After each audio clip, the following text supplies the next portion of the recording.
how do you, when you take this job, balance the two where, and we talked a little bit about replacing a really good coach, and you've done it before, but the need to balance that you have your way of doing it, which has been extremely successful, right? Also with a ton of respect for the fact that for a long time, this place has won a lot of games and done it one way, and it's worked. How have you kind of balanced that with your approach when you got here? And have you kind of like taken a couple things from the way it's done and then, we're going to change this a little bit? How have you approached that? I got a big announcement. I just released my brand new resource for anyone trying to get recruited to play college football. Whether you're a player, the coach of a player, a parent of a player, this resource will help you learn everything you need to know to dominate the college football recruiting process. It's called the Get Coaches to Call Game Plan, and inside I'll reveal the secrets that top recruits use to make dynamic highlight videos and get in touch with coaches, and I'll give you a step-by-step guide for how to get coaches to notice you and reach out to you. The best part is that it's totally free. All I need is your name and your email. Check the link in the show notes. Now let's get back to the podcast.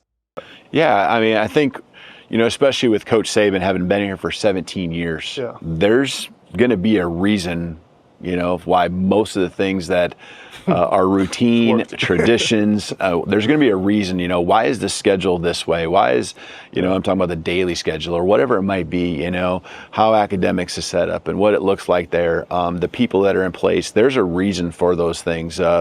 And so you really got to pay attention. And so, there are things, how we operate and what that practice plan, most practice plans are within reason, very similar, but, the guys have adjusted great to that. And the routines from the strength and conditioning, like I said, and training room, those people are really the same people for the most part. And so that really didn't change much for our guys. And that's helped with this transition. Morning practice, we're going to go to morning practices. So that's a little different. That's something that I've done. That might be something, that will be different for the guys, but everything that we've done this summer, they've embraced it. They've enjoyed it. They feel like when they hit, 12 o'clock, noon, they've got a lot of work done and can go on to the academic piece of their day and even the social piece of their day. And so, there's traditions, how we look and what we do on the field, in the workouts, that are really important to these guys. They're traditions that have been passed on from team to team, even decades. And I really have to make sure, and because I know how important it was for me as an alum and my alma mater and some of those traditions, I really want to make sure I'm always got my antennas up to those things that are said over and over again, or what our guys, in a leadership group here that we have really say are important for them to continue on and what's been done in the past. Yeah. I'm a big morning practice guy, so I used to love that. You get on with the rest of your day, right? I'm sure the guys will love it. Yeah. The word culture is used a lot, right, in football. I think it's probably overused. So I'm gonna use the word core values. What are your core values that maybe in your first team meeting that when you talk to the guys, that what you want to implement? Yeah, I think there's a lot of different things that are important, right? But we want to be first class in everything we do. We want to be men of integrity. We want to have academic.